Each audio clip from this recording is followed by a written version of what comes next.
presentation in Unit 6. This is called Humpty Dumpty and His Wall. It says, "Great things are not done by impulse, but by a series of small things brought together," by George Eliot. So, the learning goals for this presentation are that you understand the factors that affect impulse, that you relate impulse to safety devices and certain sports activities, and that you be able to use the equation that you see here, which is J equals F delta T, which equals M delta V. Now, what we already know.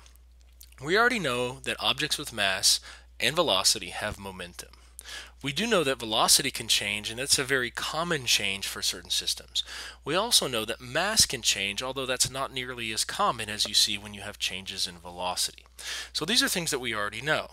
Now in the lab, besides hopefully making a mess, a little bit of a mess, the higher the velocity, the more likely the egg was to break. So if you were to take an egg and throw it really, really fast, the egg is likely to break. You should also have found out that the higher the mass, so if you had a small egg versus a large egg, the higher the mass, the more likely it is to break. And then finally, the more rigid your hand was, the more likely the egg was to break. Some of you actually can toss the egg a very, very, very long way because when you catch it, your hand isn't rigid. Instead, your hand gives quite a bit. So, that leads us to talk about Newton's second law again. Newton's second law was actually originally written in terms of momentum, not in terms of force. Now you say, a lot of times when people look at Newton, they say Newton named his laws and his unit of force is Newton. You know, he was kind of an egotistical person. In actuality, he described his laws in terms of momentum. After that, it was useful for us to turn them into force. But basically what you have here is you can take these two equations, Newton's second law, which we already know, and what we have for momentum, and you can actually combine them together. And when you combine them together, you get something really, really interesting. So, if you were to look at acceleration, acceleration is defined as the change in velocity over time. Okay? So if I were to write Newton's second law as F equals m delta V over delta T, this would be the same thing as Newton's second law. In fact, this would be the original version that he wrote it in. But you can actually take this thing and you can make it look just like momentum. So what you can do is, instead of saying F equals m delta V, you can write it as F equals delta P over delta T. Well, that right there is also another version. You have the change in momentum over the change in time is what we define force to be. So let's look at its impact. It's car safety, reducing the force. There's a couple of devices in a car that are really useful. They use this idea of reducing the force by reducing the momentum. The first one is anti-lock brakes. And you may not generally think of anti-lock brakes as being something that's going to reduce the impact. But if you're moving really, really, really fast, like the egg was, it's really easy to exert a high force and break an egg. Except in this case, you're the egg. So anti-lock brakes are really useful in reducing that initial velocity so that when you have a small velocity when the impact actually occurs. Another example of this would be crumple zones. Now, a lot of people like to complain that cars today aren't built like they were used to, and that's true to some extent. Cars used to be almost entirely steel, iron, metal, those sorts of things, and now they're made mostly of plastic. And that's not an economical decision, it's a safety decision.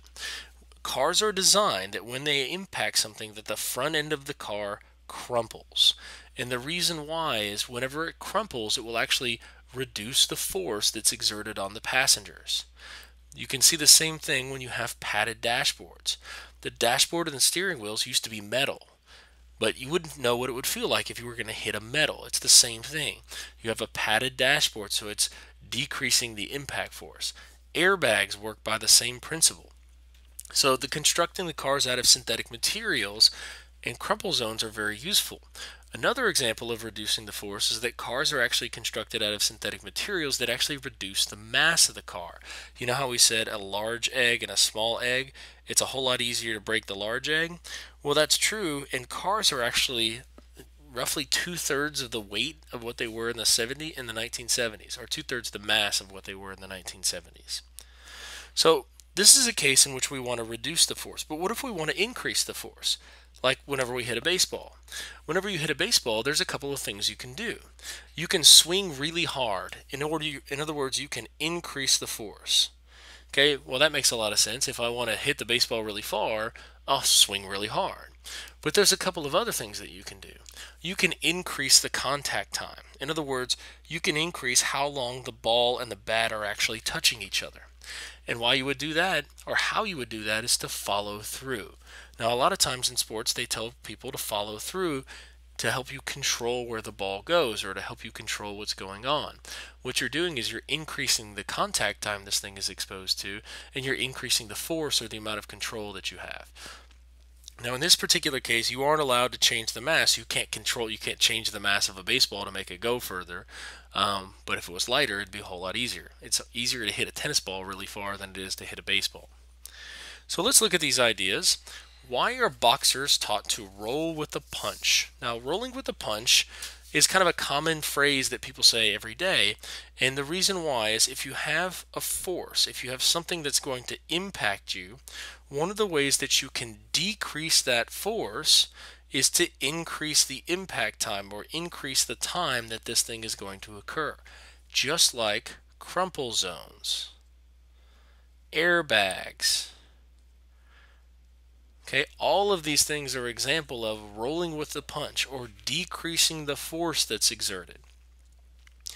Why should you follow through in golf to maximize the distance that you strike the ball? This is another example of the exact same thing we saw with the baseball. Whenever you follow through, you increase the time that the force is exerted on that particular ball. The more time that force is exerted, the more that it can affect the flight of the ball. Okay. The last one says, the 8-ball and a ping pong ball are dropped from the same height on a force plate shown below. Which would you expect to show the greatest change in momentum? So if you were to look at this is kind of a tricky question. Because a lot of people say automatically it's the 8-ball. And they go, it's got to be the 8-ball because the 8-ball is going to have more mass. And that's a reasonably good assertion there. But it's not necessarily always true. Now, it may be true in this particular circumstance because we don't have any numbers. But there's one thing that will happen with the 8-ball. The 8-ball will go and it will strike the force sensor and it will stop. So the change in velocity from impact would be something like, let's say, 10 meters per second to 0. Okay, so it would have a change in velocity of 10. Now, the ping pong ball, on the other hand, is going to have that same 10 meters per second. Because remember, the mass of an object doesn't affect its velocity at the end. So you have 10 meters per second right before it strikes the sensor. And then the ping pong ball will bounce upward. And it'll bounce upward. It probably won't bounce as high because of air resistance. So let's say it's minus 9 meters per second. In other words, it's 9 meters per second in the opposite direction. Well, the change in velocity for the ping pong ball would be 19 meters per second. So you can't say with certainty which one is going to have a greater change in momentum without absolute numbers. Now, in this case, I do think that the 8-ball would have more because it does have a much greater mass. It has more than twice the mass of a ping pong ball. But you have to be careful of direction when you're looking at the change in momentum. So now we've got all these examples and forces and all these things that we talked about, a little bit change in momentum. Now we want to introduce the equation, the actual thing that's going to be going on that we're going to be calculating. And that's this. This is the equation J equals F delta T equals M delta V. Now this is the version of the equation that's on the state formula chart. J stands for impulse. Now impulse is the exact same thing as change in momentum. They're the same thing. So if you were to see J equals delta P equals F delta T equals M delta V and say, well, which one am I supposed to use? It depends on what information is giving to you. All four of these things are equivalent. Okay, they're just different variations of the formula based on what you have. So if you are given force, time, and mass and you want to solve for change in velocity, you would just use this part of the equation. If you don't have that information, if you're given impulse and mass and you want to find change in velocity, well, there's impulse, mass, solve for change in velocity. All of these things are equivalent. So J represents the change in momentum. Now generally when you express change in momentum, you just say PF minus PI, and that would work if you solve for the final momentum and the initial momentum and you subtract them. So here's where it gets a little bit tricky. Generally speaking, whenever you write the units for impulse, they are in Newton per second, or excuse me, Newton times seconds.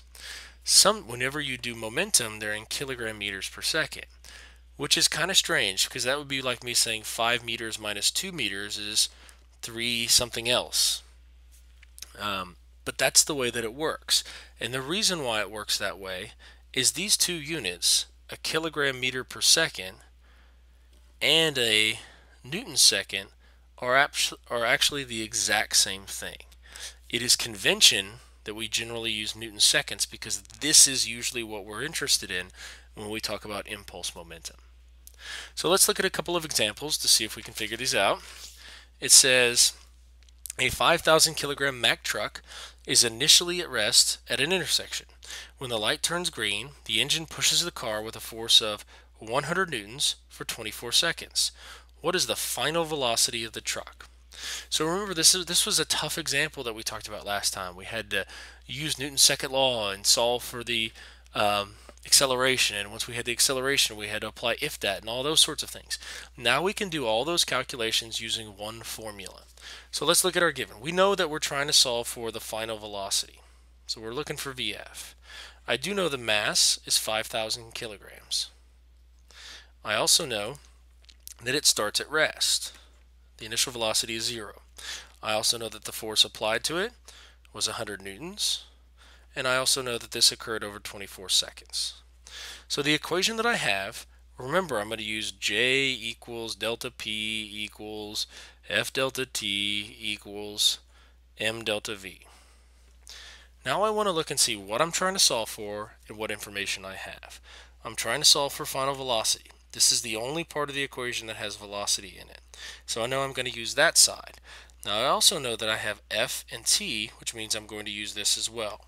So the version of the equation that I'm going to use in this example is F delta T equals M, but instead of writing delta V, I'm going to go ahead and write it what delta means. Final minus initial. Now I'm going to plug my numbers in. 100 times 24 equals 5,000 times the final velocity, which is what I'm trying to solve for, minus 0, so we'll just close it off because this term cancels out because it's 0. So at this point, you would get your calculator out, you would multiply 100 times 24, you divide both sides by 5,000, and whenever you do that, you get a final velocity of 0.5 meters per second. Okay, the next example is a graphical example. It says calculate the impulse of the object in the first 10 seconds based on the graph below. So here we have to look at our definition for impulse. Remember, you have J equals F delta T equals M delta V equals delta P. Now I'm trying to solve for impulse. That's what this is, this impulse. If you look, I have force and I have time. So what that tells me is that I have this. Now the problem with this is I don't have a constant force for the changing time. So instead of me being able to simply multiply these two things together, I need to do what I did for displacement in a velocity versus time graph, and that's find the area.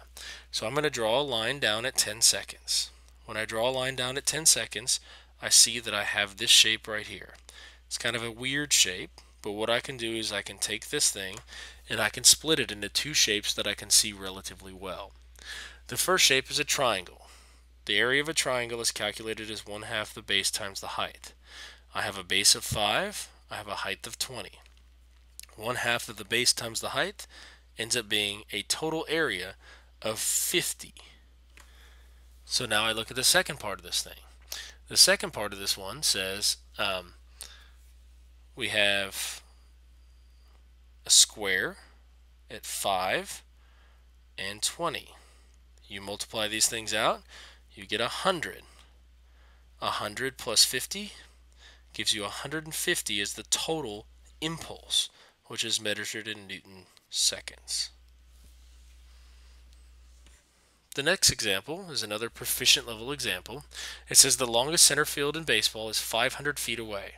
In order to hit a baseball over the fence, a player must hit a ball so it attains a 38.7 meters per second at an angle of 45 degrees. What force must the batter strike the ball with, assuming he hits a 40 meter per second fastball with a 7 millisecond contact time? There is a lot of irrelevant information in this particular question. I am trying to figure out what the force is. I know what the mass of a baseball is based on the fact that we've used it several times. We're going to say that the mass of the baseball is 0.148.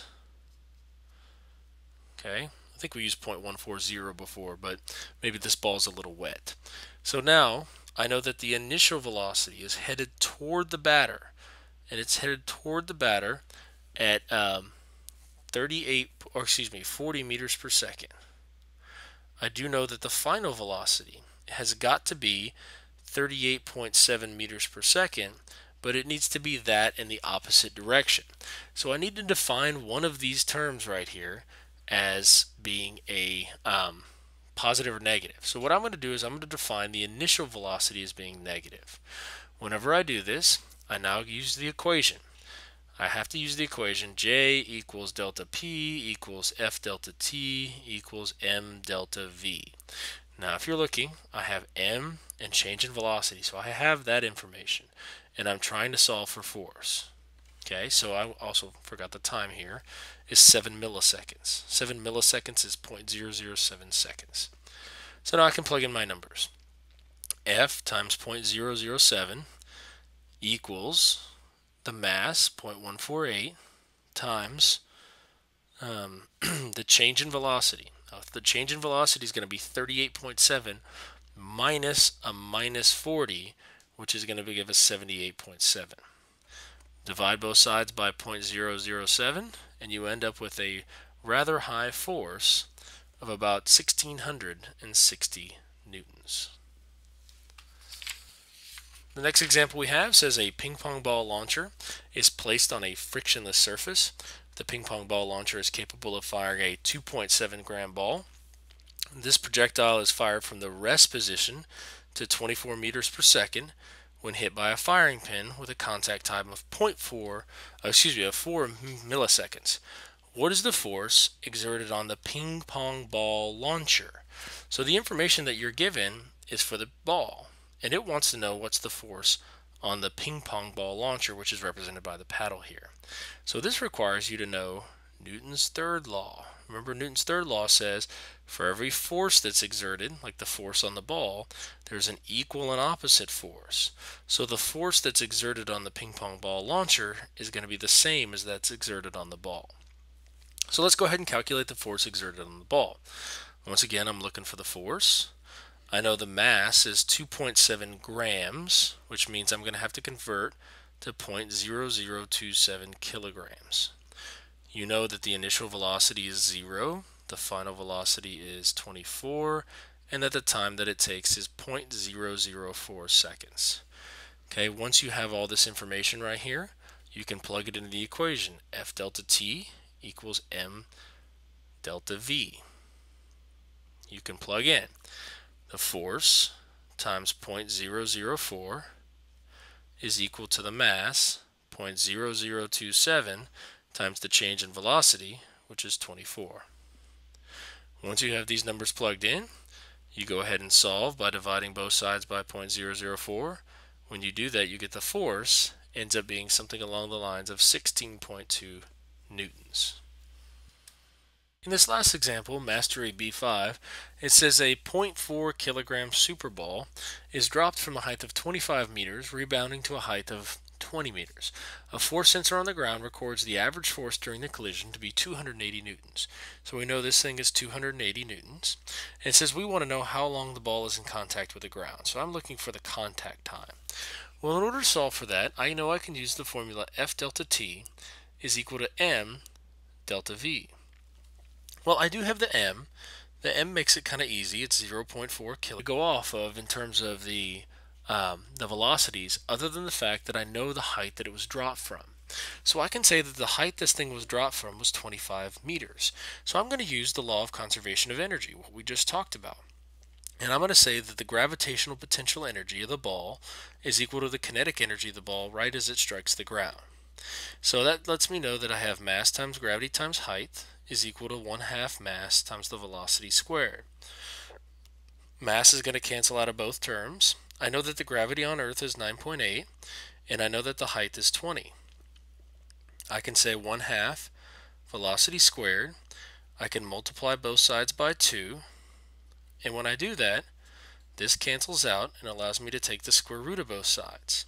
When I take the square root of both sides, I get a velocity of about 22.1 meters per second. I can do the exact same procedure to find the velocity of the ball as it leaves here. Except in this case, I would say that the kinetic energy that the ball has is equal to the gravitational potential energy that it reaches. So I can say 1/2 the mass velocity squared is equal to mass times the gravity times the height. But this time, instead of it reaching a height of, we solved for 20 meters already. So now we need to solve for 25 meters. I can say the mass is 0.4, or the mass doesn't matter, it cancels out. 9.8 times 25 equals 1/2 of the velocity squared. Sorry, I got these mixed up. This one is 22.1 meters per second, and the other one ends up being 19.8 meters per second. So those are the two velocities that you calculate whenever you use the law of conservation of energy. Once you have these two velocities, you can now calculate the change in velocity. Now here's the problem. Most people will look at these two velocities and subtract them and say, oh, it's about, I guess it would be 2.3. And that's not the case. The reason why is, remember, whenever you have the ball that's being dropped, right here its velocity is down towards the ground. Here the velocity is up. So you have to realize that one of these velocities is negative and the other one is positive. It actually makes no difference what it's going to be. But we're going to go ahead and say that the initial velocity, this 22.1 meters per second, is going to be negative, and this 19.8 is going to be positive. So now when we calculate the change in velocity, it's going to be 19.8 minus 22.1. There, you would add these two together, and you get 0.9, and then you get roughly, what is it going to be, 41.9 is the change in velocity. Now you can plug those into your equation, where you have F delta t is equal to m delta v. Or when we plug our numbers in, 0.4 is going to equal to 19.8 minus 22.1. And then we have the force is 280, and we can solve for the impact time. Divide both sides by 280, and when we do that, we get t by itself, and our impact time ends up being about 0.06 seconds.